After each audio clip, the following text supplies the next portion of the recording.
Welcome to Vantage Point. Vantage Point is a discussion program on issues that are of importance to Green Spring residents. And in case you wonder how we know that, we held focus groups to identify some issues. I'm Marcie Boyles, and as always, I'd like to introduce my co-host and co-producer, Kathleen Taylor. Good morning. Good morning to you. Kathleen, last time we had a program on Vantage Point, we addressed the issue of who's moving to Green Spring. And today we're calling it Who's Moving to Green Spring Part 2. Would you like to give us a little summary of what last program was? Yeah. Last program was really about addressing the perception that it seems residents had that the standards for people moving into Green Spring, the new residents, had changed significantly since the time that Green Spring first opened and in the past. And so the purpose of the show, I think, was to talk about that a little bit, to hopefully answer the why and help people sort of understand what that meant for the community going forward then. So we were lucky to have Paul Gonson be able to come on with us, and Paul, as we know, is not only a resident but also a lawyer. So he spoke to the laws that were actually impacting CCRCs and, of course, Green Spring in terms of the process for people moving into housing.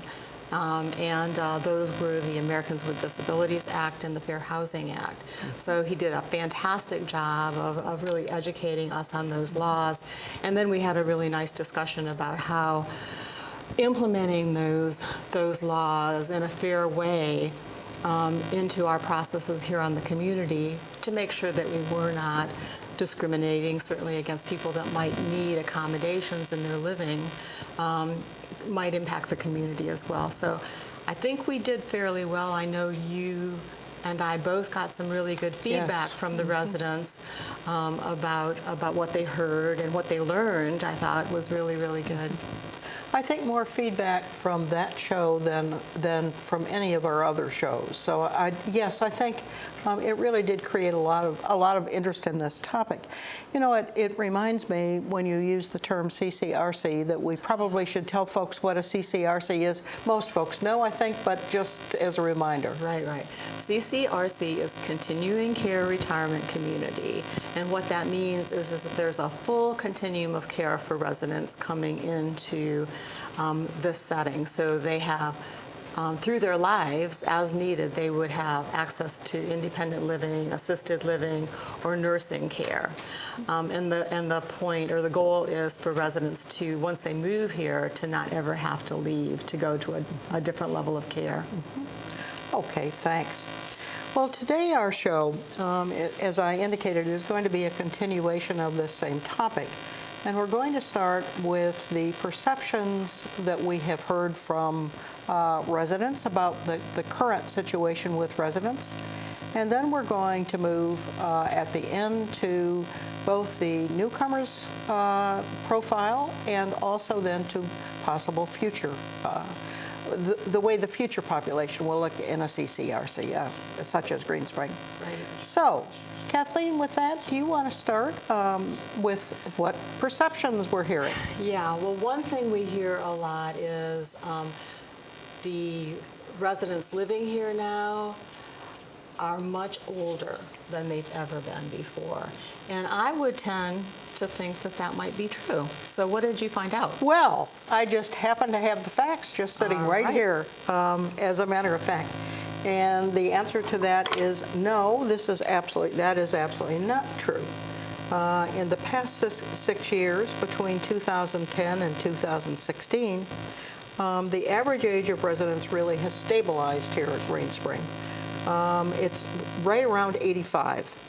The range has been just a half a year. The range between 84.9 and 85.4. So the current age the answer is no, it has not changed. The average age now is 84.9. In fact, we also might point out that the Green Spring average age is slightly below the national average for CCRCs. The national average is given as 85 to 87. Wow. And that, by the way, is figures from Leading Age, which is an advocacy education group that represents both providers and CCRCs. Yeah, so good information. I guess that's an example of how perception isn't always reality, huh? This is true. This is true. So I know. Good way to put it. I know another thought is that the residents that are moving here are also significantly older than they were in the past, and I have no guess on that. All right. Yes, and again, I just happen to have this data sitting here. The entrance age in the very early years of Green Spring, the first 2 or 3 years, was 77 and 78. But since 2002, the entry age has again stabilized, and it's stayed between 79 and 81 consistently in those years since 2002. In 2015, the last year that we have full data for, it was 80.8. And again, this is slightly lower than the national average. So 80.8 has stayed pretty much the same. Wow. So that's another perception. Yeah. Okay. Yeah. Wow. That's interesting. I think another perception that comes out a lot is that the new residents that are moving in are moving in for different reasons than the residents that initially moved in. Now, you social workers interviewed, do you not all? So you would have a handle on the reasons people are moving in. Yep. Yeah, that's definitely one of the things that we talk to people about when we're having conversations, and actually I can answer that in general it seems like the reasons that people are choosing to move into a CCRC have been pretty stable. I mean, I haven't been here the whole time, and I think again the initial group that moved into Green Spring when a CCRC was new and really interesting because they hadn't been around before. Some of them might have been people that were just excited about this new experience for sure. But I think that things have started to settle down a lot, and I think that probably the two primary motivations for people moving in at this point are, one is the social environment, the supported and social environment that people that are living in their homes outside may start to feel that they're losing connections. Maybe their neighbors are all moving away, their families might be moving away, and that everything gets harder. This is a place where everything you have to get in a car and drive to pretty much. So just all of that starts to get to be a bit much, the upkeep of the house, all of that. The house, the yard. All of that. And people are like, oh man, I've been doing this for way too long. Let me just get out from underneath this. And they're looking for, and I think the whole idea of moving to a more stimulating environment still holds, that I think people want to come here and they see all the activities and they think that that's a great idea to be able to have that all in one place. So that's the one group. I think the other group is people who understand that they may have chronic health problems, or they might be the people that just are people that think ahead and plan for the future. And those are people that are more interested in the idea that there is that full continuum of care and all of the services that are available, so that if they need them, they know that they're going to be there. And I think again, I think that's been the two constant reasons for a long time. Well, that certainly makes sense, and there would be no reason to think that would change in the future, that those would continue to be the motivations, that group would continue to be the motivations. Okay, well, again, you social workers would be the people that had the handle on that, I think. Absolutely. So I think we have one other perception that I think is going to be a good segue into our talk about what's next. Is the one thing that I hear a lot is things have changed so much since Green Spring first opened up. Yes, I think every person who was here in those very early years will say that absolutely without fail. Right, right. And to that, I just kind of say, yeah, nothing stays the same. Of course, things have changed. And I know that, a little bit of that connotation of, things have changed is, oh, we don't like it that things are changing. We want things to stay the same. But where in this world do things not change? Everything is changing all of the time. Neighborhoods, external neighborhoods, they're changing all the time. The community is shaped by the people that live here, and the people that live here are changing.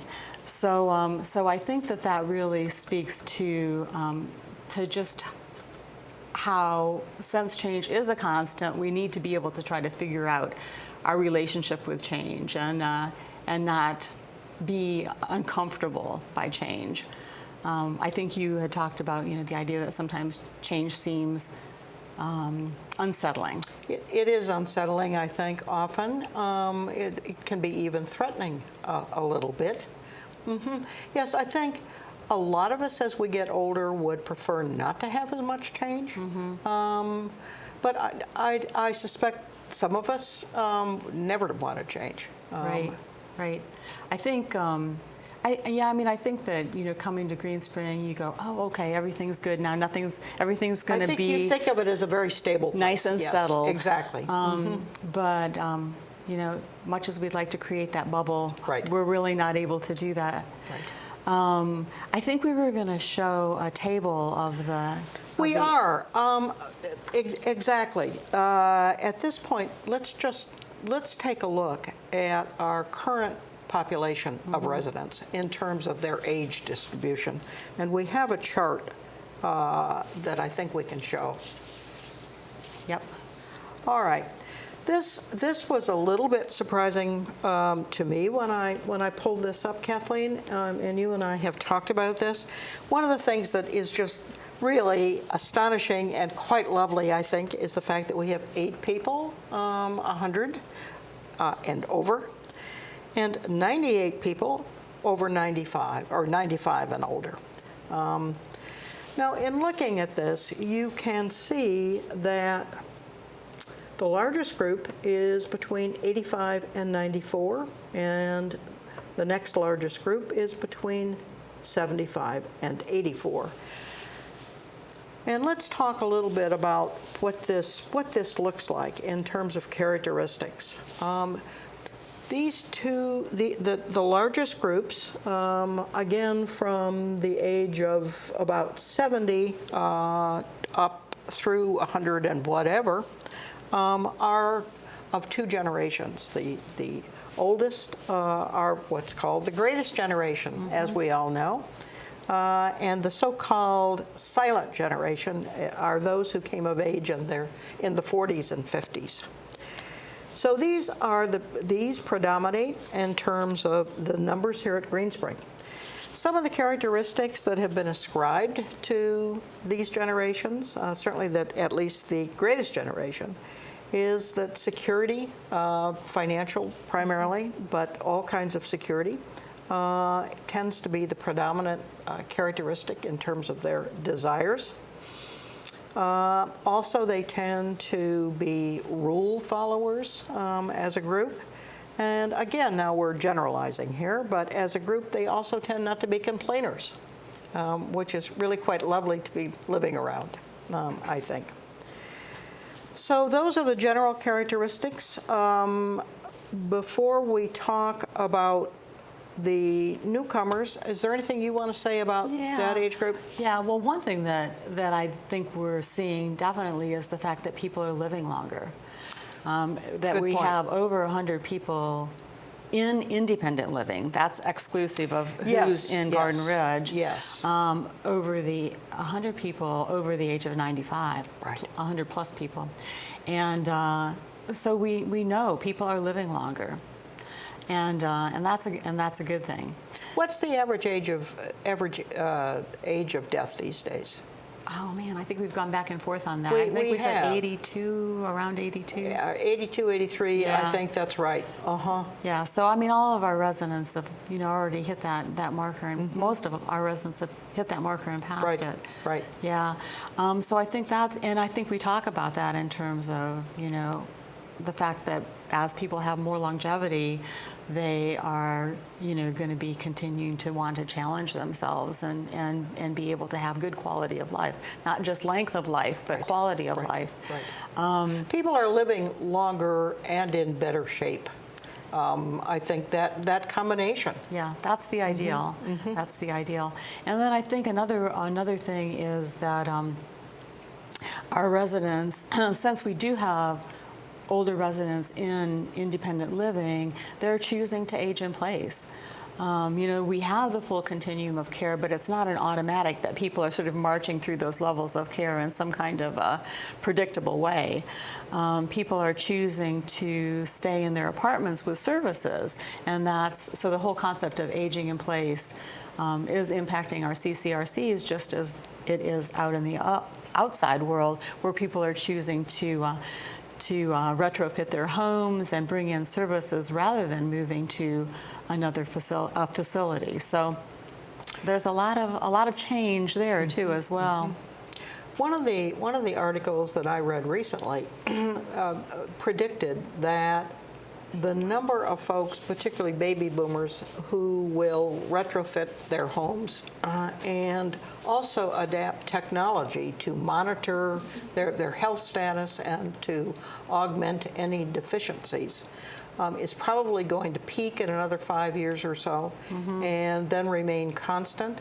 And in this particular article, it was predicted that the baby boomers who did this would be fine for a few years and then begin to realize that socially they were becoming a bit isolated. Right. And would then the trend would come back to CCRCs for all the reasons that you talked about in terms of why people move in. Right. Well, I think, using the word trend, I think, is important, because I think some people tend to think that once you're on a trend, that you're just going to keep going. And what we know is that trends change. I mean, if you see some of these graphs, things are up and down and up and down. And though I don't know that our changes are that dramatic, we certainly are going to see a change. At some point, we are going to see that influx of baby boomers. We know there are so many of them out there. And as you said, I think the oldest are now hitting 70. That's right. And we understand. Let's remember that baby boomers. Let's define the baby boomer baby boomers in terms of it's 1940. Their birth dates were 1946 to 1964. So this was the post Second World War baby boom that started, and we checked to see the size of this group. Do you remember? It was 73 million, as I remember, between 73 and 74 million people in this category. So it's a huge group. Category. Yeah. And they've impacted the culture and society everywhere as they've aged. I think that what I've read is that every stage of their life has had an impact on society, because it's just they have so many numbers. Sheer numbers, if nothing else. Sheer critical mass. So we can only assume that when they get to the age where they're going to be thinking about coming to a CCRC, they are definitely going to have an impact, and that's going to create a lot of change. And we're already beginning to see the baby boomers coming into Green Spring. Let's talk a little bit about the newcomer population, because I think we are sensing some changes in the newer residents. I also have some numbers about newcomers, which kind of surprised me. Among newcomers, 174 people here in independent living have been here a year or less. A year or less, 174. 500 individuals, 500 residents have been here 1 to 3 years. Wow. So almost half of our residents have been here 3 years or less. Wow. So I think already newcomers are having a major impact on Green Spring. One of the things that I think many of us have noticed is that the newer, younger residents coming in seem to be much more self-confident than the older generation. I don't know whether this is an illusion or not, but they seem to be more self-confident.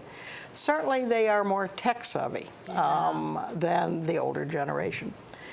Just a couple of stories that I have heard recently. One of the residents here put all 100 people in the Great Discovery group on an email list, a contact list, and so now sends out notifications monthly.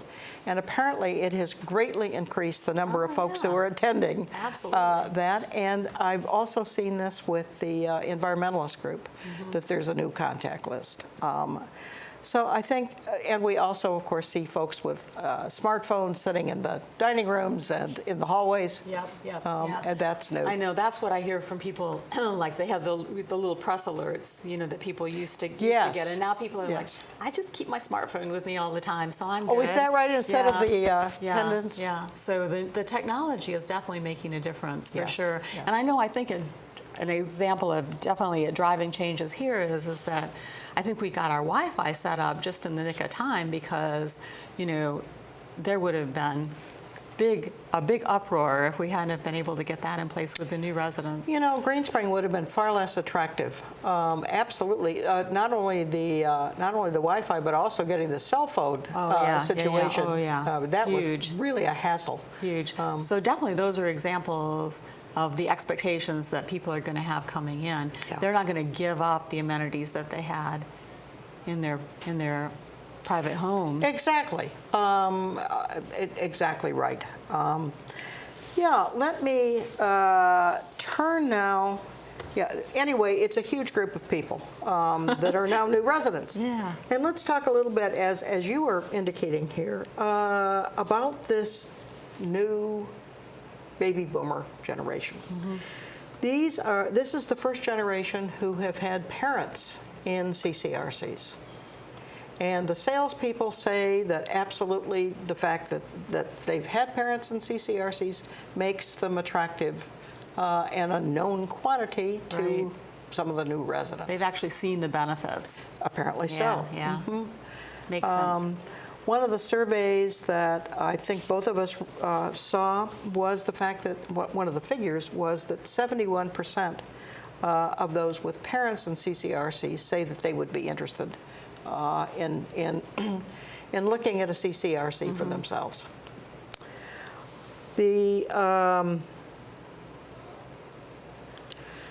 As a group, the baby boomers have more education. They are slightly more affluent than previous generations, and more tend to reside in the suburbs. Now, some of the different expectations of baby boomers in terms of CCRCs, specifically in terms of CCRCs, certainly the technology, as you have indicated, Wi-Fi being top of the list at this point. Transportation on demand is another one, which I suspect will be considered by Green Spring at some point. We have it to a certain extent, but not what I think this implies, that you want to call as though you were calling for a taxi. Or Uber. Or Uber, right. We need Uber on campus. campus. Uber may take the place of Green Spring providing it, truthfully, since we have it in this area. Not all areas do. Healthcare at all levels, clearly, which Green Spring provides. Continuing education opportunities is a big thing. And I think, indeed, Green Spring is looking at that particular issue right now. Physical and mental fitness opportunities. Definitely. The social workers have certainly been involved in some of that. Not the fitness, not the physical fitness. No, mental fitness. Mental fitness. Memory fitness. Do you see an expansion of that particular Oh, absolutely. aspect? Yeah, that is like, I think that with the brain train that they did, or they're getting the process of doing, they maxed out on who could sign up in the first 24 hours. Oh, is that right? And have like a waiting list of, I don't know, I had heard at 1.50, but it could be more. So people are really interested in that. Can you offer a little bit more often, do you think? We'll see. We might not be able to do that just for, Staffing reasons. staffing reasons, but twice a year. And then we do the memory fitness classes twice a year as well. So there's a lot of good opportunity, but definitely there is a huge interest. And that's really exciting to see. Well, that's an exciting program, Yeah, it is fun. that brain train. I think that sounds like great fun. Another issue on the list of expectations of the baby boomers is that there's a variety of dining opportunities, which certainly Green Spring does provide, but they also want vegetarian, gluten-free, and such things as that. Small plate tapas. Small plate tapas. That's what I'm going to want. Now that's a little esoteric. No, it's not. No, I know. I mean, I agree But with you. I think the baby boomers are pretty adventurous, so I think that they're going to want in a lot terms of their variety. food, or do you mean I think in generally? life, but definitely food. Yeah, so. What kinds of things would other than small plate tapas? I think just international cuisine. I think different types of foods. Yes, Green Spring has done a lot of that. Yeah. Yeah, I mean, I think if people are coming here that are from the DC area, I mean, there's just so many different kinds of restaurants. So they're going to be bringing that desire, I think, over. So, these are opportunities for growth within the community, which is a positive. This is very exciting that, we're thinking about what's next, definitely. This is an exciting list. Yeah. Yeah, I mean, people are change is gonna happen, so hold on to your hats. Definitely it's not gonna stay the same, nor has it ever. But I mean, I think that this next group is gonna be interesting for sure. I'm not really sure it's gonna be a few years yet, before we really see the effects. But there's gonna be a trickle started now, I think. So we shall see. Looks like we're running out of time. Yes, I think we're coming down to the end. I think we agree that change can be a good thing. Change is going to happen whether we approve or not, and it really can be a good and exciting thing. Yeah. So I think Green Spring's future looks good. It does. It looks exciting, and so we're just going to hang in there and see what happens next. Stay with it. And comment on it as much as possible. Absolutely. Absolutely. We will continue this conversation, I'm sure. Yeah, absolutely.